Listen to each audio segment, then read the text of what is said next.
بسم اللہ الرحمن الرحیم۔ السلام علیکم ناظرین 10 ہجری کو حضور نبی کریم صلی اللہ علیہ وآلہ وسلم نے حج کا ارادہ فرمایا۔ اس حج کو حجت الوداع کہا جاتا ہے۔ حضور نبی کریم صلی اللہ علیہ وآلہ وسلم 24 ذی-قعدہ 10 ہجری جمعرات کے دن مدینہ منورہ سے حجت الوداع کے لیے روانہ ہوئے۔ روانگی دن کے وقت ہوئی۔ روانہ ہونے سے پہلے بالوں میں کنگھا کیا، سر مبارک میں تیل لگایا، مدینہ منورہ میں ظہر کی نماز ادا فرمائی اور عصر کی نماز ذوالحلیفہ میں ادا فرمائی۔ اس سفر میں حضور نبی کریم صلی اللہ علیہ وآلہ وسلم کی تمام ازواج مطہرات بھی ساتھ تھیں۔ ان کی تعداد اس وقت 9 تھی۔ حضور نبی کریم صلی اللہ علیہ وآلہ وسلم اپنی اونٹنی قصوہ پر سوار تھے۔ یہ اونٹنی جب آپ صلی اللہ علیہ وآلہ وسلم کو لے کر اٹھی تو آپ صلی اللہ علیہ وآلہ وسلم اس وقت احرام میں تھے۔ قصوہ پر اس وقت ایک پرانا کجاوا تھا جو 4 درہم قیمت کا رہا ہوگا، اور آپ صلی اللہ علیہ وآلہ وسلم کے اوپر چادر بھی معمولی سی کی تھی۔ اس وقت آپ صلی اللہ علیہ وآلہ وسلم یہ دعا پڑھ رہے تھے: اے اللہ، اس حج کو مقبول بنا دے اور ایسا بنا دے جس میں نہ تو ریاکاری اور دھوکہ ہو اور نہ دکھاوا اور ظاہرداری ہو۔ سفر کے دوران حضرت جبریل علیہ السلام حاضر ہوئے۔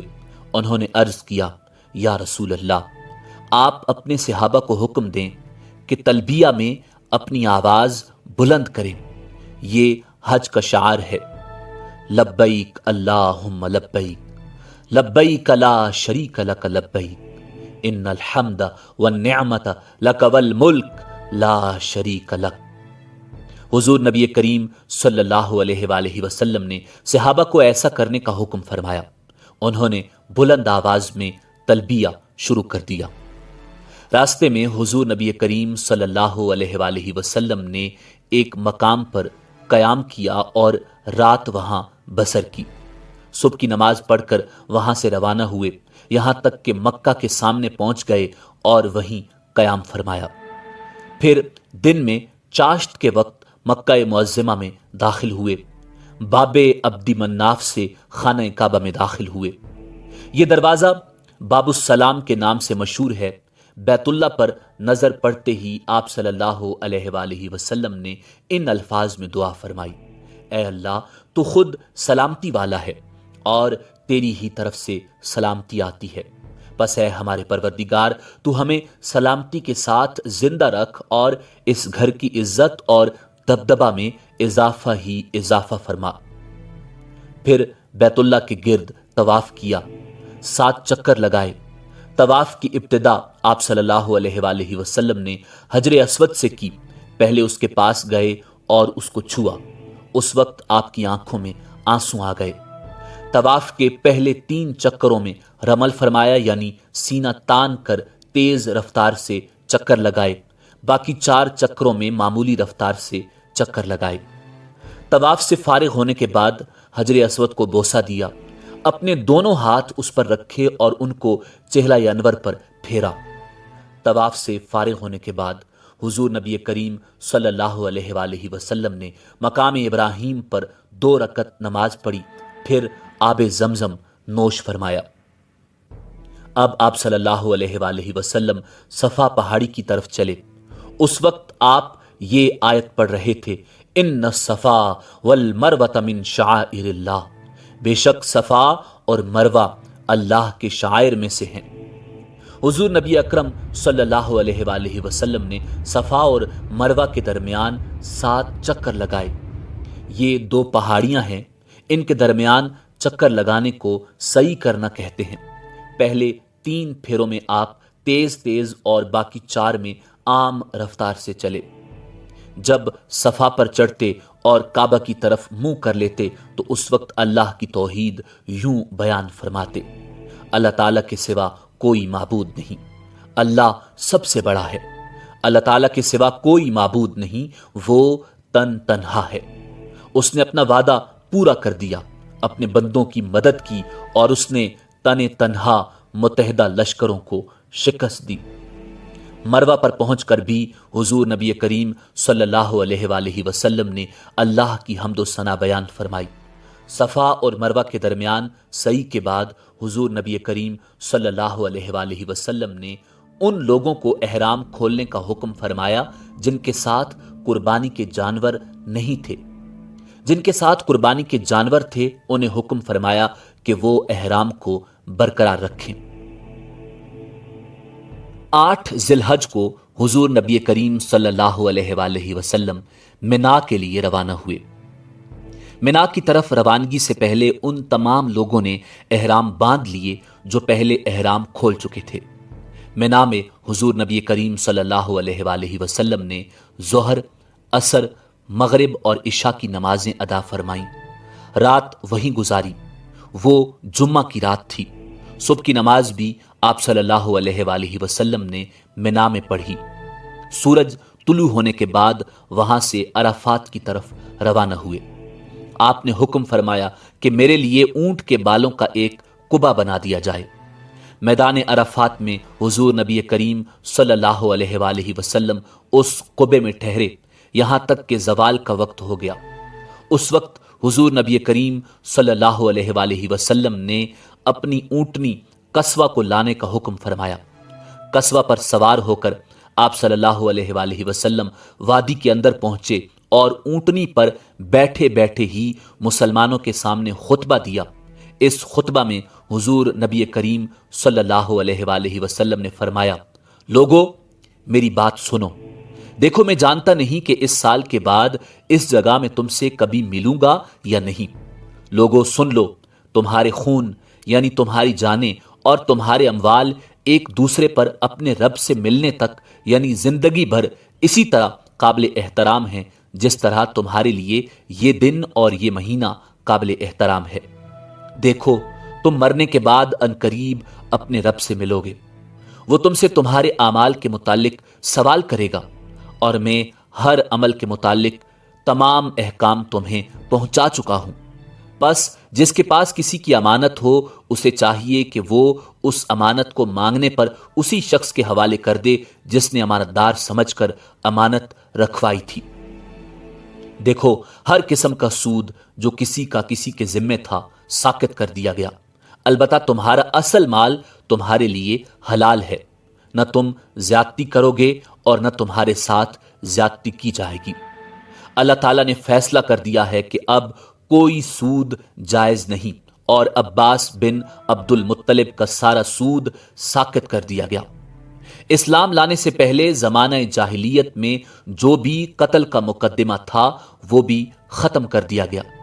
اب اس کا انتقام نہیں لیا جائے گا، اور سب سے پہلے جو قتل کا بدلہ میں ختم کرتا ہوں وہ ابن ربیہ بن حارث بن عبد المطلب کا قتل ہے، اور ابن ربیہ نے بنو لیث میں دودھ پیا تھا، حزیل نے اسے قتل کر دیا تھا۔ پس یہ پہلا قتل ہے جس سے میں معافی کی ابتدا کر رہا ہوں۔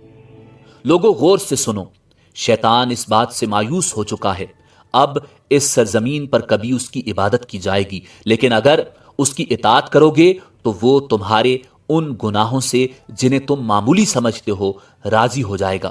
اس لیے تم لوگ دین کے معاملے میں شیطان سے بچتے اور ڈرتے رہو۔ لوگوں غور سے سنو، تمہاری عورتوں پر تمہارا حق ہے اور تم پر ان عورتوں کا حق ہے۔ عورتوں کے ساتھ حسن سلوک اور بھلائی کرتے رہو کیونکہ وہ تمہارے پاس قیدیوں کی طرح ہیں، تم نے انہیں اللہ کی امانت کے طور پر حاصل کیا ہے۔ لوگوں میری بات سمجھنے کی کوشش کرو، میں نے تو ہر حکم پہنچا دیا اور تمہارے اندر وہ چیز چھوڑی ہے کہ اگر اسے مضبوطی سے پکڑے رکھا تو کبھی گمراہ نہ ہوگے، اور وہ کھلی ہوئی چیز ہے کتاب اللہ اور سنت رسول اللہ۔ لوگوں میری بات سن کر غور کرو، خوب سمجھ لو کہ ہر مسلمان دوسرے مسلمان کا بھائی ہے اور تمام مسلمان بھائی بھائی ہیں، لہٰذا کسی بھی آدمی کے لیے اپنے بھائی کی کوئی چیز بلا اجازت حلال نہیں، ہاں مگر اس وقت جب وہ دل کی خوشی سے کوئی چیز خود دے دے۔ پس تم لوگ اپنے آپ پر کسی بھی حالت میں ظلم مت کرنا، لوگوں بتاؤ میں نے تبلیغ کا حق ادا کر دیا؟ لوگوں نے جواب دیا ہاں، یقیناً یقیناً۔ اس پر حضور نبی کریم صلی اللہ علیہ وآلہ وسلم نے آسمان کی طرف رخ کیا اور شہادت کی انگلی اٹھا کر فرمایا اللہم اشہد اللہم اشہد اللہم اشہد، اے اللہ گواہ ہو جاؤ، اے اللہ گواہ ہو جاؤ، اے اللہ گواہ ہو جاؤ۔ خطبے سے فارغ ہو کر حضور نبی کریم صلی اللہ علیہ وآلہ وسلم نے حضرت بلال رضی اللہ تعالی عنہ کو آذان کا حکم دیا۔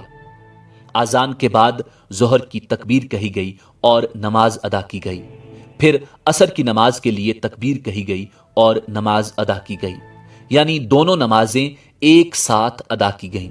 دونوں نمازوں کے لیے آذان ایک کہی گئی اور تکبیریں الگ الگ ہوئیں۔ عرفات میں ایک جماعت خدمت اقدس میں حاضر ہوئی۔ انہوں نے پوچھا حج کس طرح کیا جاتا ہے؟ حضور نبی کریم صلی اللہ علیہ وآلہ وسلم نے ارشاد فرمایا حج دراصل وقوف عرفات کا نام ہے، یعنی عرفات میں ٹھہرنا حج کرنا ہے۔ عرفات کا پورا میدان وقوف کی جگہ ہے۔ اب آپ صلی اللہ علیہ وآلہ وسلم نے مشعر الحرام یعنی مزدلفہ کی طرف روانگی کے لیے تیاری شروع کی اور مزدلفہ کے لیے روانہ ہوئے۔ اس وقت آپ صلی اللہ علیہ وآلہ وسلم نے حضرت اسامہ بن زید رضی اللہ تعالی عنہ کو اپنے پیچھے بٹھایا۔ آپ صلی اللہ علیہ وآلہ وسلم لوگوں کو اطمینان سے چلنے کا حکم فرما رہے تھے۔ اس طرح مزدلفہ پہنچے، یہاں مغرب اور عشاء کی نمازیں ایک ساتھ ادا فرمائیں۔ یہ دونوں نمازیں عشاء کے وقت پڑھی گئیں۔ عورتوں اور بچوں کے لیے آپ صلی اللہ علیہ وآلہ وسلم نے حکم فرمایا کہ آدھی رات کے 1 گھنٹے بعد ہی مزدلفہ سے منا روانہ ہو جائیں تاکہ وہاں ہجوم ہونے سے پہلے شیطان کو کنکریاں مار سکیں۔ فجر کا وقت ہوا۔ حضور نبی کریم صلی اللہ علیہ وآلہ وسلم نے مزدلفہ میں منہ اندھیرے ہی نماز پڑھائی، پھر سورج نکلنے سے پہلے مزدلفہ سے منا کی طرف روانہ ہوئے۔ جمرہ عقبہ یعنی بڑے شیطان پر پہنچ کر آپ صلی اللہ علیہ وآلہ وسلم نے 7 کنکریاں ماری۔ شیطانوں کو کنکریاں مارنے کے عمل کو رمی کہا جاتا ہے۔ یہ کنکریاں مزدلفہ سے چن لی جاتی ہیں۔ ہر کنکری مارتے وقت آپ صلی اللہ علیہ وآلہ وسلم نے فرمایا اللہ اکبر۔ اس وقت بھی آپ اونٹنی پر سوار تھے۔ حضرت بلال رضی اللہ تعالی عنہ اور حضرت اسامہ رضی اللہ تعالی عنہ آپ صلی اللہ علیہ وآلہ وسلم کے پاس تھے۔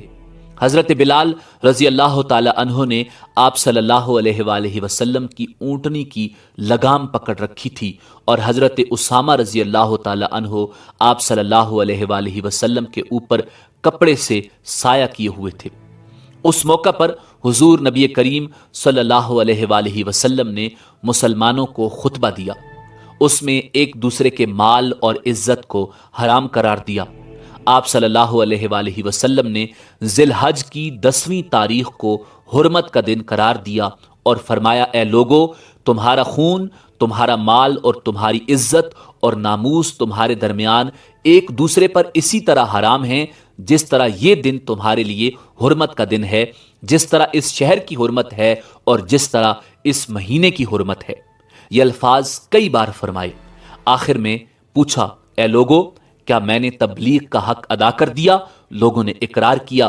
پھر آپ صلی اللہ علیہ وآلہ وسلم نے فرمایا اب تم میں سے جو موجود ہے وہ غائب تک یہ تبلیغ پہنچا دے، میرے بعد تم کفر کی تاریکیوں میں لوٹ نہ جانا کہ آپس میں ایک دوسرے کی گردنیں مارنے لگو۔ حضور نبی کریم صلی اللہ علیہ وآلہ وسلم نے لوگوں سے یہ بھی فرمایا کہ وہ مجھ سے حج کے مناسک ارکان سیکھ لیں، کیونکہ ممکن ہے اس سال کے بعد مجھے حج کا موقع نہ ملے، اور ایسا ہی ہوا۔ اس کے بعد حضور نبی کریم صلی اللہ علیہ وآلہ وسلم منا میں قربانی کی جگہ تشریف لائے اور 63 اونٹ قربان فرمائے۔ یہ سب جانور آپ صلی اللہ علیہ وآلہ وسلم مدینہ منورہ سے ہی ساتھ لائے تھے اور اپنے دست مبارک سے ذبح فرمائے۔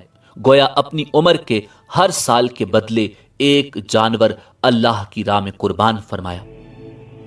قربانی کے گوشت میں سے آپ صلی اللہ علیہ وآلہ وسلم کے لیے کچھ گوشت پکایا گیا، آپ نے تناول فرمایا۔ باقی اونٹوں کو ذبح کرنے کے لیے آپ صلی اللہ علیہ وآلہ وسلم نے حضرت علی کرم اللہ وجہ الکریم کو حکم فرمایا۔ کل 100 اونٹ تھے، اس طرح 37 اونٹ حضرت علی کرم اللہ وجہ الکریم نے ذبح فرمائے۔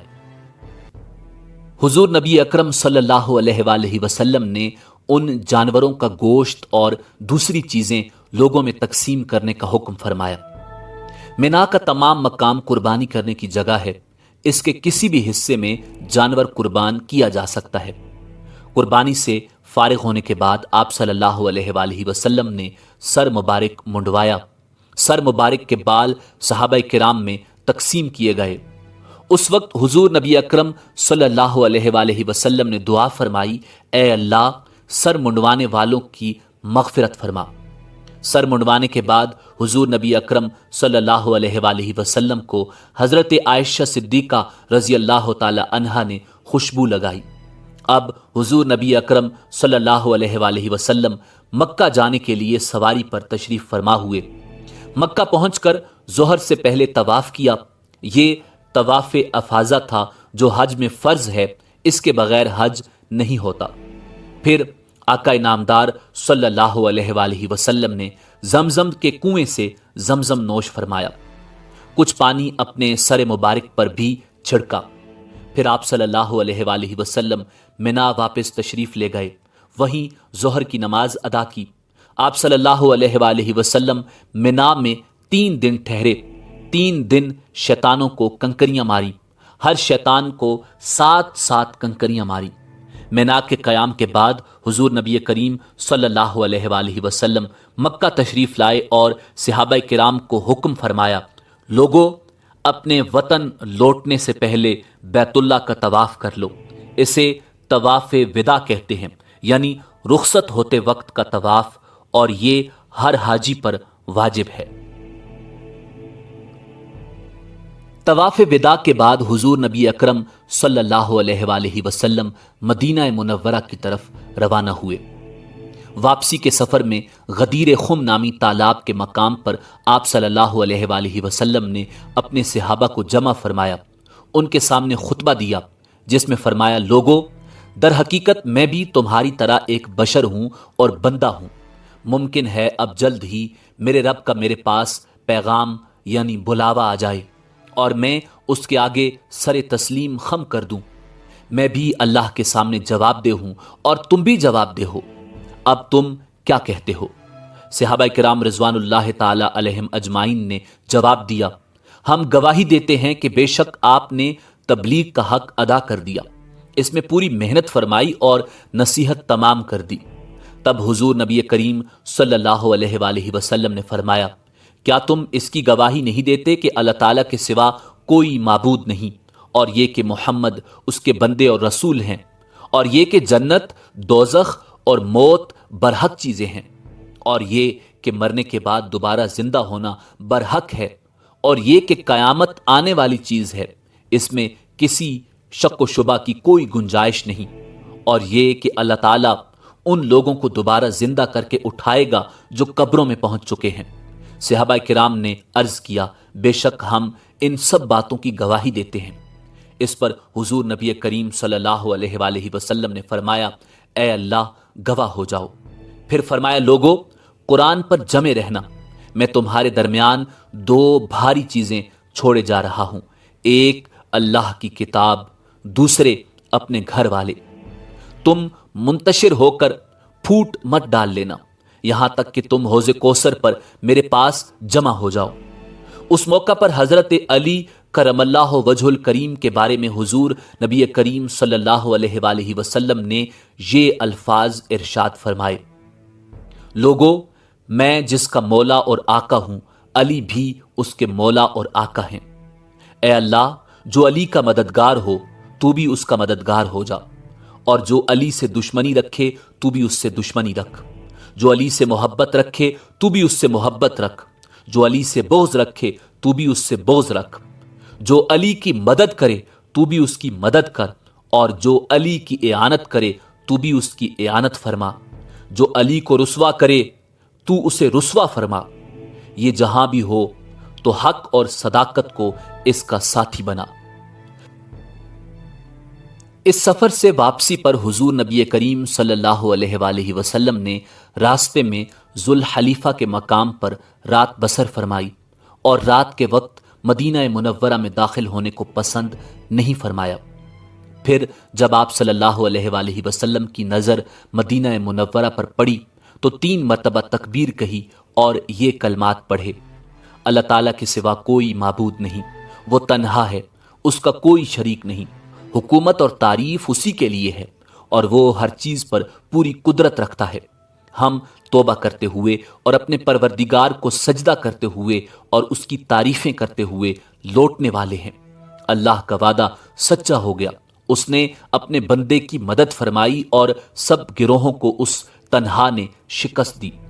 پھر صبح کے وقت آپ صلی اللہ علیہ وآلہ وسلم مدینہ منورہ میں داخل ہوئے۔ 11 ہجری پیر کے دن، جبکہ ماہ سفر کی آخری تاریخیں تھیں، حضور نبی کریم صلی اللہ علیہ وآلہ وسلم نے رومیوں کی عظیم سلطنت کے خلاف تیاری کا حکم فرمایا۔ اس سے اگلے روز حضور نبی کریم صلی اللہ علیہ وآلہ وسلم نے حضرت اسامہ بن زید رضی اللہ تعالی عنہ کو بلا کر فرمایا: اس مقام کی طرف بڑھو جہاں تمہارے والد شہید ہوئے تھے اور اس علاقے کو اسلامی شہسواروں سے پامال کرو۔ میں تمہیں اس لشکر کا امیر بناتا ہوں۔ نہایت تیزی سے سفر کر کے اپنی منزل کی طرف بڑھو تاکہ جاسوسوں کی اطلاعات سے پہلے دشمن کے سر پر پہنچ جاؤ۔ اگر اللہ تعالیٰ تمہیں ان پر فتح عطا فرمائے تو ان لوگوں کے درمیان زیادہ دیر مت ٹھہرنا اور اپنے ساتھ جاسوس اور مخبر لے جانا۔ اگلے روز بدھ کے دن رسول اللہ صلی اللہ علیہ وآلہ وسلم کے سر انور میں شدید درد شروع ہو گیا، اس کے بعد بخار بھی ہو گیا۔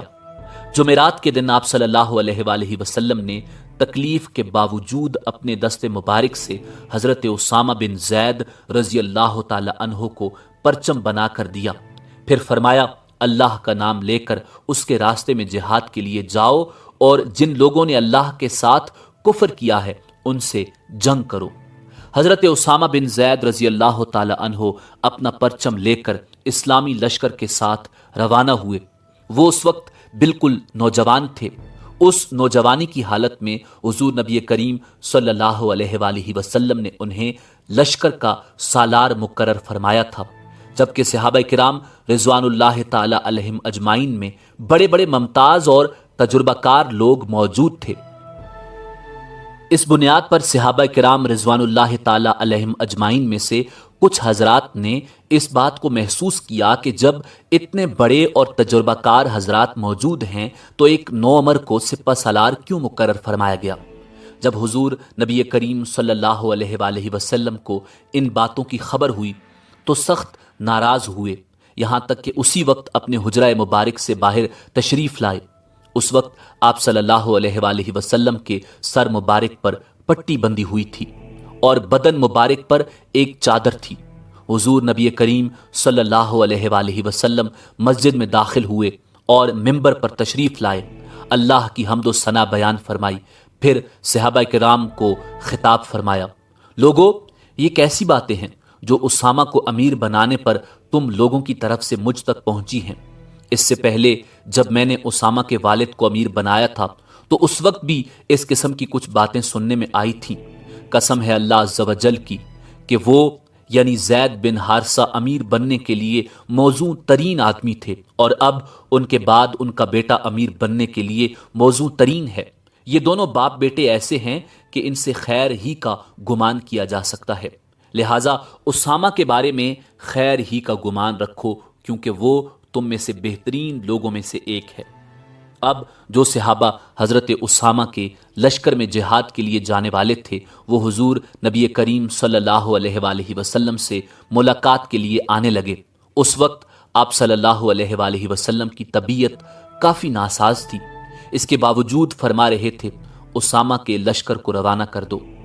اپنی طبیعت کی خرابی کے پیش نظر حضور نبی کریم صلی اللہ علیہ وآلہ وسلم نے حضرت ابوبکر صدیق رضی اللہ تعالی عنہ کو لشکر کے ساتھ جانے سے روک دیا تھا اور انہیں حکم فرمایا تھا کہ وہ لوگوں کو نمازیں پڑھائیں۔ اتوار کے دن آپ صلی اللہ علیہ وآلہ وسلم کی تکلیف میں اضافہ ہو گیا۔ حضرت اسامہ رضی اللہ تعالی عنہ اپنے لشکر کے ساتھ مدینہ منورہ سے باہر ٹھہر گئے تھے۔ وہاں سے آپ صلی اللہ علیہ وآلہ وسلم کی ملاقات کے لیے آئے۔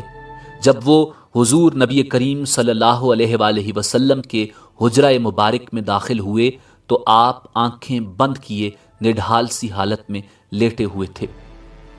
حضرت اسامہ نے آہستہ سے آپ صلی اللہ علیہ وآلہ وسلم کا سر مبارک دبایا اور پیشانی کو بوسہ دیا۔ آپ صلی اللہ علیہ وآلہ وسلم نے کوئی بات نہ کی، دونوں ہاتھ اوپر کی طرف اٹھائے اور ان کو اسامہ پر رکھ دیا۔ حضرت اسامہ رضی اللہ تعالی عنہ سمجھ گئے کہ آپ ان کے لیے دعا فرما رہے ہیں۔ اس کے بعد حضرت اسامہ پھر اپنے لشکر میں لوٹ آئے۔ لشکر اس وقت جرف کے مقام پر تھا۔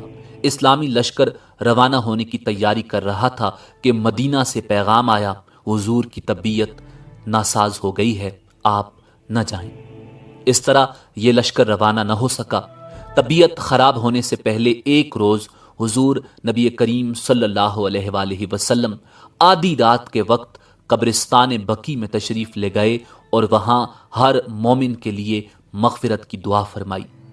قبرستان سے واپس لوٹے تو سر مبارک میں شدید درد شروع ہو گیا۔ حضور نبی کریم صلی اللہ علیہ وآلہ وسلم نے سیدہ عائشہ صدیقہ رضی اللہ تعالی عنہا کو سر درد کے بارے میں بتایا۔ انہوں نے سر دبانا شروع کیا۔ سر درد کے ساتھ بخار بھی شروع ہو گیا۔ مرض شروع ہونے کے بعد بھی حضور نبی کریم صلی اللہ علیہ وآلہ وسلم اپنی تمام ازواج کے ہاں باری کے مطابق تشریف لے جاتے تھے۔ جس دن آپ صلی اللہ علیہ وآلہ وسلم حضرت میمونہ رضی اللہ تعالی عنہا کے ہاں تشریف لے گئے، اس دن مرض میں شدت پیدا ہو گئی۔ تب آپ صلی اللہ علیہ وآلہ وسلم نے اپنی تمام ازواج کو بلایا اور ان سے اجازت لی کہ آپ کی تیمارداری حضرت عائشہ صدیقہ رضی اللہ تعالی عنہا کے حجرے میں ہو۔ سب نے خوشی سے اس کی اجازت دے دی۔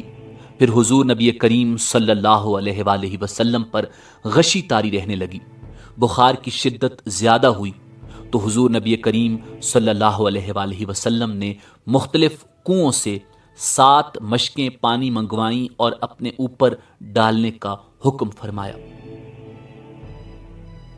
حضور نبی کریم صلی اللہ علیہ وآلہ وسلم پر ان 7 مشکوں کا پانی ڈالنا شروع کیا گیا، یہاں تک کہ آپ صلی اللہ علیہ وآلہ وسلم نے خود ہی فرمایا، بس کافی ہے۔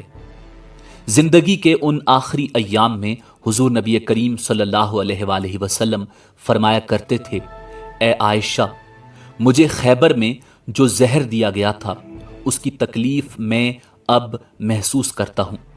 اس کا مطلب ہے کہ آخری دنوں میں اس زہر کا اثر دوبارہ ظاہر ہو گیا تھا، اور اس طرح حضور نبی کریم صلی اللہ علیہ وآلہ وسلم کی رحلت درجہ شہادت کو پہنچتی ہے۔ پانی اپنے اوپر ڈلوانے کے بعد آپ صلی اللہ علیہ وآلہ وسلم حجرہ مبارک سے باہر نکلے۔ اس وقت بھی آپ صلی اللہ علیہ وآلہ وسلم کے سر مبارک پر پٹی بندھی ہوئی تھی۔ سب سے پہلے آپ صلی اللہ علیہ وآلہ وسلم نے شہدائے احد کے لیے دعا مانگی، بہت دیر تک ان کے لیے دعا فرماتے رہے۔ پھر ارشاد فرمایا، اللہ تعالیٰ نے اپنے بندوں میں سے ایک بندے کے سامنے ایک طرف دنیا رکھی اور دوسری طرف وہ سب کچھ رکھا جو اللہ تعالیٰ کے پاس ہے۔ پھر اس بندے کو اختیار دیا کہ وہ ان دونوں چیزوں میں سے کوئی ایک چن لے۔ اس بندے نے اپنے لیے وہ پسند کیا جو اللہ تعالیٰ کے پاس ہے۔ حضرت ابوبکر صدیق رضی اللہ تعالی عنہ ان باتوں کا مطلب فوراً سمجھ گئے۔ حضور نبی کریم صلی اللہ علیہ وآلہ وسلم کی ان سے مراد اپنی ذات ہے، رونے لگے اور عرض کیا، اے اللہ کے رسول، ہم اپنی جانیں اور اپنی اولادیں آپ پر قربان کر دیں گے۔ حضور نبی کریم صلی اللہ علیہ وآلہ وسلم نے انہیں روتے ہوئے دیکھ کر فرمایا، ابوبکر، خود کو سنبھالو۔ پھر لوگوں سے مخاطب ہو کر ارشاد فرمایا، لوگو، ساتھ دینے کے اعتبار سے اور اپنی دولت خرچ کرنے کے اعتبار سے جس شخص کا مجھ پر سب سے زیادہ احسان ہے وہ ابو بکر ہیں۔ یہ حدیث صحیح ہے، اس کو 10 سے زیادہ صحابہ نے نقل کیا ہے۔ اپنے اوپر 7 مشکوں کا پانی ڈلوانے کے بعد حضور نبی کریم صلی اللہ علیہ وآلہ وسلم نے افاقہ محسوس فرمایا تو مہاجرین سے ارشاد فرمایا، اے مہاجرین، انصار کے ساتھ نیک سلوک کرنا، خیر کا سلوک کرنا، کیونکہ یہ لوگ میری پناہ گاہ تھے، ان کے پاس مجھے ٹھکانہ ملا، اس لیے ان کی بھلائیوں کے بدلے ان کے ساتھ بھلائی کرنا اور ان کی برائیوں سے درگزر کرنا۔ اتنا فرمانے کے بعد حضور نبی کریم صلی اللہ علیہ وآلہ وسلم ممبر سے اتر آئے۔ اپنے مرض وفات میں حضور نبی کریم صلی اللہ علیہ وآلہ وسلم نے حضرت ابو بکر صدیق رضی اللہ تعالی عنہ کو حکم دیا کہ وہ نماز پڑھائیں۔ وہ نماز عشاء کی تھی۔ جب حضرت بلال رضی اللہ تعالی عنہ نے اذان دی تو حضور نے ارشاد فرمایا، میرے لیے برتن میں پانی لاؤ۔ آپ صلی اللہ علیہ وآلہ وسلم نے وضو فرمایا، پھر مسجد میں جانے کا ارادہ فرمایا مگر غشی طاری ہو گئی۔ کچھ دیر بعد افاقہ ہوا تو دریافت فرمایا، کیا لوگوں نے نماز پڑھ لی؟ صحابہ کرام نے عرض کیا، لوگ آپ کا انتظار کر رہے ہیں۔ اس وقت آپ صلی اللہ علیہ وآلہ وسلم نے پھر پانی لانے کا حکم دیا، وضو کیا، پھر مسجد میں جانے کا ارادہ فرمایا لیکن پھر غشی طاری ہو گئی۔ اس کے بعد پھر افاقہ ہوا تو پوچھا، کیا لوگوں نے نماز پڑھ لی؟ صحابہ کرام نے عرض کیا، یا رسول اللہ نہیں، لوگ آپ کا انتظار کر رہے ہیں۔ اب پھر آپ صلی اللہ علیہ وآلہ وسلم نے وضو کیا، نماز کا ارادہ فرمایا لیکن غشی طاری ہو گئی۔ افاقہ ہونے پر آپ صلی اللہ علیہ وآلہ وسلم نے پھر یہی پوچھا اور آپ صلی اللہ علیہ وآلہ وسلم کو یہی بتایا گیا۔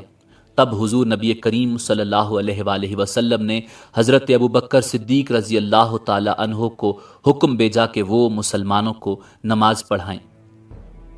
حضرت ابو بکر صدیق رضی اللہ تعالی عنہ کو جب یہ حکم ملا تو انہوں نے حضرت عمر فاروق رضی اللہ تعالی عنہ سے فرمایا، اے عمر، تم نماز پڑھا دو۔ اس پر حضرت عمر نے عرض کیا، آپ اس کے زیادہ حقدار ہیں۔ آخر حضرت ابو بکر صدیق نے نماز پڑھائی۔ اس کے بعد آپ صلی اللہ علیہ وآلہ وسلم کے وصال تک حضرت ابو بکر صدیق ہی نمازیں پڑھاتے رہے۔ حضور نبی کریم صلی اللہ علیہ وآلہ وسلم کی زندگی مبارک میں اس طرح حضرت ابو بکر صدیق رضی اللہ تعالی عنہ نے 17 نمازیں پڑھائیں۔ اس دوران صبح کی ایک نماز میں حضور نبی کریم صلی اللہ علیہ وآلہ وسلم ان کی امامت میں دوسری رکعت میں شریک ہوئے اور اپنی پہلی رکعت بعد میں ادا فرمائی۔ اس نماز کے لیے آپ صلی اللہ علیہ وآلہ وسلم 2 آدمیوں کا سہارا لے کر مسجد تک آئے تھے۔ ان 2 میں سے ایک حضرت عباس رضی اللہ تعالی عنہ تھے۔ حضرت ابوبکر صدیق رضی اللہ تعالی عنہ اس وقت نماز پڑھا رہے تھے۔ انہوں نے حضور نبی کریم صلی اللہ علیہ وآلہ وسلم کو تشریف لاتے دیکھا تو فوراً پیچھے ہٹنے لگے تاکہ حضور امامت فرمائیں، مگر آپ صلی اللہ علیہ وآلہ وسلم نے انہیں اشارے سے فرمایا کہ پیچھے نہ ہٹیں۔ پھر آپ نے اپنے دونوں ساتھیوں کو حکم دیا تو انہوں نے آپ کو حضرت ابوبکر صدیق رضی اللہ تعالی عنہ کے بائیں جانب بٹھا دیا۔ اس طرح حضرت ابوبکر صدیق رضی اللہ تعالی عنہ نے کھڑے ہو کر نماز ادا کی۔ ان کے پیچھے باقی تمام صحابہ نے بھی کھڑے ہو کر نماز ادا کی، مگر حضور نبی کریم صلی اللہ علیہ وآلہ وسلم نے بیٹھ کر نماز پوری فرمائی۔ امام ترمذی رحمۃ اللہ علیہ نے لکھا ہے کہ حضور نبی کریم صلی اللہ علیہ وآلہ وسلم نے حضرت ابوبکر صدیق رضی اللہ تعالی عنہ کے پیچھے 3 مرتبہ نماز پڑھی۔ اس بارے میں یہ روایت بھی ہے کہ پہلی مرتبہ حضرت عمر امامت کرنے لگے تھے۔ حضور نبی کریم صلی اللہ علیہ وآلہ وسلم نے جب ان کی آواز سنی تو ارشاد فرمایا، نہیں نہیں نہیں، ابوبکر ہی نماز پڑھائیں۔ حضور کا یہ ارشاد سن کر حضرت عمر رضی اللہ تعالی عنہ پیچھے ہٹ آئے اور حضرت ابوبکر صدیق رضی اللہ تعالی عنہ نے آگے بڑھ کر نماز پڑھائی تھی۔ پھر آخری روز حضور نبی کریم صلی اللہ علیہ وآلہ وسلم نے سر انور پردے کے باہر سے نکال کر مسجد میں دیکھا، لوگ حضرت ابوبکر صدیق رضی اللہ تعالی عنہ کے پیچھے نماز پڑھ رہے تھے، یہ دیکھ کر آپ مسکرا دیے۔ یہ دن پیر کا دن تھا، وہی دن جس دن آپ صلی اللہ علیہ وآلہ وسلم کا وصال ہوا۔ مسکرا کر صحابہ کرام کو دیکھنے کے بعد آپ نے پردہ گرا دیا۔ اس وقت لوگوں نے محسوس کیا کہ حضور کی طبیعت اب پہلے سے بہت بہتر ہے، اور یہ کہ آپ صلی اللہ علیہ وآلہ وسلم کی تکلیف میں کمی ہو گئی ہے، سو آپ کے آس پاس موجود صحابہ اپنے گھروں کو چلے گئے۔ حضرت ابوبکر صدیق رضی اللہ تعالی عنہ بھی مدینہ منورہ کے قریب مسخ نامی دیہات چلے گئے، جہاں ان کی دوسری زوجہ محترمہ کا گھر تھا۔ یہ جگہ مدینہ منورہ سے 1 یا 1.5 میل کے فاصلے پر تھی۔ جانے سے پہلے حضرت ابوبکر صدیق رضی اللہ تعالی عنہ نے حضور نبی کریم صلی اللہ علیہ وآلہ وسلم سے اجازت لی تھی، اور اس کی وجہ یہ تھی کہ اس روز صبح آپ صلی اللہ علیہ وآلہ وسلم کے رخ انور پر بہت بشاشت تھی، چہرہ انور چمک رہا تھا، لہٰذا لوگوں نے خیال کیا تھا کہ آپ کی حالت سنبھل گئی ہے۔ لیکن دوپہر کے قریب آپ صلی اللہ علیہ وآلہ وسلم کا بخار تیز ہو گیا۔ یہ خبر سنتے ہی تمام ازواج مطہرات بھی آپ صلی اللہ علیہ وآلہ وسلم کے پاس آ گئیں۔ آپ صلی اللہ علیہ وآلہ وسلم پر اس وقت بار بار غشی طاری ہو رہی تھی۔ ہوش میں آتے تو فرماتے، میں اپنے رفیق اعلیٰ کی بارگاہ میں حاضر ہوتا ہوں۔ جب حضور نبی کریم صلی اللہ علیہ وآلہ وسلم کی طبیعت زیادہ خراب ہوئی تو اپنا ہاتھ مبارک پانی میں ڈال کر اپنے چہرہ انور پر پھیرنے لگے۔ اس وقت آپ صلی اللہ علیہ وآلہ وسلم فرما رہے تھے، اے اللہ، موت کی سختیوں پر میری مدد فرما۔ سیدہ فاطمہ سلام اللہ علیہا فرماتی ہیں، جب میں نے اپنے بابا کی بے چینی دیکھی تو پکار اٹھی، ہائے میرے بابا کی بے چینی۔ یہ سن کر حضور نبی کریم صلی اللہ علیہ وآلہ وسلم نے ارشاد فرمایا، فاطمہ، آج کے بعد پھر کوئی بے چینی تمہارے باپ کو نہیں ہوگی۔ حضور نبی کریم صلی اللہ علیہ وآلہ وسلم پر وفات کے وقت جو اس قدر تکلیف اور بے چینی کے آثار ظاہر ہوئے، اس میں بھی اللہ رب العزت کی حکمت ہے۔ یہ کہ اگر کسی مسلمان کو موت کے وقت اس طرح کی تکلیف اور بے چینی ہو تو حضور نبی اکرم صلی اللہ علیہ وآلہ وسلم کی تکلیف کو یاد کر کے خود کو تسلی دے سکتا ہے، یعنی دل میں کہہ سکتا ہے کہ جب اللہ کے حبیب پر موت کے وقت اتنی تکلیف گزری تو میری کیا حیثیت ہے۔ یوں بھی موت کی سختی مومن کے درجات بلند ہونے کا سبب بنتی ہے۔ حضرت عائشہ صدیقہ رضی اللہ تعالی عنہا فرماتی ہیں، حضور نبی کریم صلی اللہ علیہ وآلہ وسلم پر موت کی تکلیف کے بعد اب میں کسی پر بھی موت کے وقت سختی کو ناگوار محسوس نہیں کرتی۔ جب حضور نبی کریم صلی اللہ علیہ وآلہ وسلم کو تکلیف ہوتی تھی تو فرمایا کرتے تھے، اے تمام لوگوں کے پروردگار، یہ تکلیف دور فرما دے اور شفا عطا فرما دے، کہ تو ہی شفا دینے والا ہے۔ تیری دی ہوئی شفا ہی اصل شفا ہے، جس میں بیماری کا نام و نشان نہیں ہوتا۔ حضرت عائشہ صدیقہ رضی اللہ تعالی عنہا فرماتی ہیں کہ جب آپ صلی اللہ علیہ وآلہ وسلم کی بے چینی بڑھی تو میں نے آپ صلی اللہ علیہ وآلہ وسلم کا دایاں ہاتھ اپنے ہاتھ میں لیا اور دعا کے لیے یہی کلمات پڑھ کر دم کرنے لگی۔ پھر آپ صلی اللہ علیہ وآلہ وسلم نے اپنا ہاتھ مبارک کھینچ لیا اور یہ دعا پڑھی، اے اللہ میری مغفرت فرما اور مجھے رفیق اعلیٰ میں جگہ عطا فرما۔ حضور نبی کریم صلی اللہ علیہ وآلہ وسلم کو جب بھی کوئی تکلیف ہوتی عافیت اور شفا کی دعا کیا کرتے تھے، لیکن جب مرض وفات ہوا تو اس میں شفا کی دعا نہیں مانگی۔ حضرت عائشہ صدیقہ رضی اللہ تعالی عنہا فرماتی ہیں کہ اس حالت میں میرے بھائی عبد الرحمن آئے، ان کے ہاتھ میں مسواک تھی۔ حضور نبی کریم صلی اللہ علیہ وآلہ وسلم نے اس مسواک کو دیکھا۔ میں سمجھ گئی کہ حضور مسواک کی خواہش محسوس کر رہے ہیں، کیونکہ مسواک کرنا آپ کو بہت پسند تھا۔ میں نے پوچھا، آپ کو مسواک دوں؟ آپ نے سر مبارک سے اشارہ کیا، ہاں۔ میں نے مسواک دانتوں سے نرم کر کے اس وقت حضور صلی اللہ علیہ وآلہ وسلم مجھ سے سہارا لیے ہوئے تھے آپ کے منہ میں دی۔ ام المومنین حضرت عائشہ صدیقہ رضی اللہ تعالی عنہا فرماتی ہیں، میرے اوپر اللہ کے خاص انعامات میں سے ایک انعام یہ بھی ہے کہ حضور کا انتقال میرے گھر میں ہوا۔ آپ کا جسم مبارک اس وقت میرے جسم سے سہارا لیے ہوئے تھا۔ وفات کے وقت اللہ تعالیٰ نے میرا لعاب دہن آپ کے لعاب دہن سے ملا دیا، کیونکہ اس مسواک کو میں نے نرم کرنے کے بعد حضور نبی کریم صلی اللہ علیہ وآلہ وسلم کے دانتوں میں رکھا تھا۔ حضور نبی کریم صلی اللہ علیہ وآلہ وسلم پر بے ہوشی طاری ہوئی تو سب ازواج مطہرات آس پاس جمع ہو گئیں۔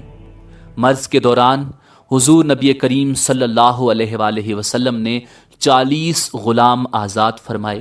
گھر میں اس وقت 6 یا 7 دینار تھے۔ حضور نے سیدہ عائشہ صدیقہ رضی اللہ تعالی عنہا کو حکم دیا کہ ان دیناروں کو اللہ کی راہ میں صدقہ کر دو۔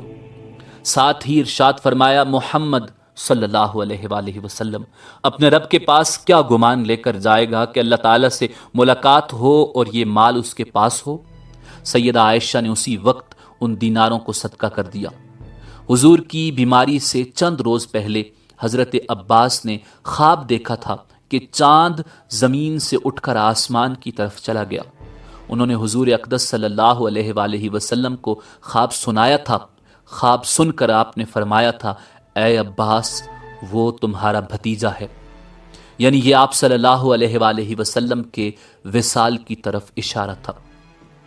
اپنی صاحبزادی سیدہ فاطمہ سلام اللہ علیہا سے آپ صلی اللہ علیہ وآلہ وسلم کو بے پناہ محبت تھی۔ علالت کے دوران آپ صلی اللہ علیہ وآلہ وسلم نے انہیں بلا بھیجا۔ وہ تشریف لائیں تو ان کے کان میں کچھ باتیں کی، وہ سن کر رونے لگی۔ پھر ان کے کان میں کچھ فرمایا تو وہ ہنس پڑیں۔ بعد میں انہوں نے حضرت عائشہ صدیقہ رضی اللہ تعالی عنہا کو بتایا کہ پہلے آپ نے فرمایا کہ میں اسی مرض میں وفات پا جاؤں گا۔ یہ سن کر میں رو پڑی۔ دوسری بار فرمایا کہ خاندان میں سب سے پہلے تم مجھ سے ملو گی۔ یہ سن کر میں ہنس پڑی۔ چنانچہ حضور نبی کریم صلی اللہ علیہ وآلہ وسلم کے انتقال کے کچھ عرصے بعد سب سے پہلے آپ صلی اللہ علیہ وآلہ وسلم کے گھرانے میں حضرت فاطمہ رضی اللہ تعالی عنہا کا ہی انتقال ہوا۔ وفات سے 1 یا 2 دن پہلے حضور نبی کریم صلی اللہ علیہ وآلہ وسلم نے لوگوں سے ارشاد فرمایا، یہود اور نصارہ پر خدا کی لعنت ہو، انہوں نے اپنے پیغمبروں کی قبروں کو عبادت گاہ بنا لیا۔ یہ بھی فرمایا کہ یہودیوں کو جزیرۃ العرب سے نکال دو، اور فرمایا، لوگو، نماز نماز نماز کے بارے میں اللہ سے ڈرو اور اپنے غلاموں کا خیال رکھو۔ وفات سے پہلے حضرت جبریل علیہ السلام ملک الموت کے ساتھ آئے۔ انہوں نے عرض کیا، اے محمد صلی اللہ علیہ وآلہ وسلم، اللہ رب العزت آپ کے مشتاق ہیں۔ یہ سن کر حضور نبی کریم صلی اللہ علیہ وآلہ وسلم نے فرمایا، تو حکم کے مطابق میری روح قبض کر لو۔ ایک روایت کے مطابق حضرت جبریل علیہ السلام ملک الموت کے ساتھ آئے تھے۔ انہوں نے حضور نبی کریم صلی اللہ علیہ وآلہ وسلم سے عرض کیا تھا، اے اللہ کے رسول، یہ ملک الموت ہیں اور آپ سے اجازت مانگتے ہیں۔ آپ سے پہلے انہوں نے کسی سے اجازت نہیں مانگی اور نہ آپ کے بعد کسی سے اجازت مانگیں گے۔ کیا آپ انہیں اجازت دیتے ہیں؟ آپ صلی اللہ علیہ وآلہ وسلم نے انہیں اجازت دے دی۔ تب اسرائیل علیہ السلام اندر آئے۔ انہوں نے آپ کو سلام کیا اور عرض کیا، اے اللہ کے رسول، اللہ نے مجھے آپ کے پاس بھیجا ہے۔ اگر آپ مجھے حکم دیں کہ میں آپ کی روح قبض کروں تو میں ایسا ہی کروں گا، اور اگر آپ حکم فرمائیں کہ چھوڑ دو تو میں ایسا ہی کروں گا۔ حضور نے ان سے پوچھا، کیا تم ایسا کر سکتے ہو کہ روح قبض کیے بغیر چلے جاؤ؟ انہوں نے عرض کیا، ہاں، مجھے یہی حکم دیا گیا ہے۔ حضور نبی کریم صلی اللہ علیہ وآلہ وسلم نے جبرائیل علیہ السلام کی طرف دیکھا تو انہوں نے عرض کیا، اے اللہ کے رسول، اللہ آپ کی ملاقات کے مشتاق ہیں۔ حضور نے فرمایا، مجھے اپنے پروردگار سے ملاقات عزیز ہے۔ پھر آپ صلی اللہ علیہ وآلہ وسلم نے حضرت اسرائیل علیہ السلام سے فرمایا، تمہیں جس بات کا حکم دیا گیا ہے اس کو پورا کرو۔ چنانچہ ملک الموت نے نبی آخر الزماں، فخر موجودات، امام الانبیاء جناب محمد الرسول اللہ صلی اللہ علیہ وآلہ وسلم کی روح قبض کر لی۔ ان للہ و انا الیہ راجعون۔ اس روز پیر کا دن تھا اور دوپہر کا وقت تھا۔ تاریخ وصال میں اختلاف پایا جاتا ہے۔ معتبر قول کے مطابق ربیع الاول کی 9 تاریخ تھی۔ حضور نبی کریم صلی اللہ علیہ وآلہ وسلم اس دنیا فانی سے اپنے پروردگار عالم کے پاس تشریف لے گئے۔